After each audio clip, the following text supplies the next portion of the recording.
여러분 안녕하십니까?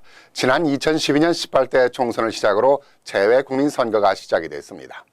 해외에 거주하는 동포들에게는 대한민국 헌정사상 처음으로 시작되는 재외국민선거 실시를 앞두고 뜨거운 반응을 보였습니다. 몸은 비록 고국을 떠나 있지만 마음은 늘 고국을 그리며 살아왔는데 고국에서 해외 동포들에게도 참정권을 부여한다니 해외 동포들의 고국 사랑은 더 뜨거워질 수밖에 없었습니다. 그러나 투표 참여율은 기대 이하로 아주 저조했습니다. 한국 정부나 정치권의 반응은 즉각적이고도 냉담한 반응을 보이면서 재외동포 참정권을 없애자는 말까지 나왔습니다.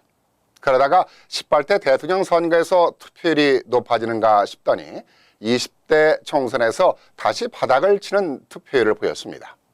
역시 아니나 다를까 재외국민 선거를 없애자는 목소리가 노골적으로 표면화되기 시작하더니 다음 재외국민 선거 예산을 대폭 삭감시켜버렸습니다. 지난번 선거보다 반쪽에 가까운 예산을 책정한 것입니다. 물론 한국에서 치르는 선거 예산에 비해서 많이 지출된다고 하지만은 겨우 3번의 선거를 치르고 이렇게 예산을 터무니없이 삭감하는 것은 재외동포 참정권 취지와 맞지 않는 탁상 행정이라고 봅니다. 지금까지 치러온 재외국민 선거 제도에 대한 문제점을 더 고민하고 보강하는 개선책으로 가야 하는데 이렇게 예산 삭감만이 능사가 아니라는 생각이 듭니다. 그래야 재외국민 선거가 장단기적으로 성공할 수 있는 방향이 만들어지는 것이라고 봅니다. 실질적으로 중앙선관위가 현지 상황을 좀 더 잘 파악을 해서 선거 홍보를 재정비한다든가 선거 시스템도 개선한다든가 이러한 종합적인 문제들을 더 검토하는 데 시간이 필요하리라고 생각합니다.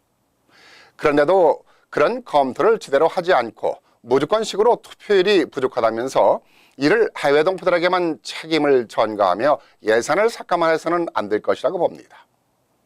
재외국민 선거가 실시되게 된 이유를 들여다보면 해외 동포들이 대한민국의 위상을 높여왔고 고국의 발전에 크게 이바지했기 때문이라는 이유입니다.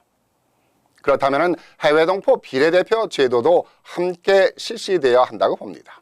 그래야만이 재외국민 선거 참여율도 높이고 본래 취지에 맞는 성공적인 재외국민 선거가 지속될 수 있을 것이라고 봅니다. 우리 속담에 첫 술에 배 부르랴라는 말이 있습니다. 이 말은 한 숟가락의 음식으로 배부를 수 없다는 말이니 무엇이든 처음 시작하면서 바로 성공할 수 없다는 뜻입니다. 그러니 한 술에 배가 부르기를 바라는 것은 도덕심보인 것입니다. 그런데도 한 술에 배가 부르기를 바라는 사람들이 있다면 그건 도덕이거나 강도이거나 아니면 노름 중독자들일 것입니다. 이 생각은 저만의 생각이 아닐 것입니다. 만약 이런 친구, 그러니까 한 술에 배부르기를 원하는 친구가 주변에 있다면 그 친구는 어쩌면 하는 사업마다 일마다 실패를 거듭하고 있는 친구일 것입니다. 사업이나 계획이나 어떤 일이든 순서가 있는 것이고 시간이 필요한 것입니다. 이런 순서를 실행해 나아가지 못하고 기다림을 무시하게 되면 일을 그르치게 되는 것입니다.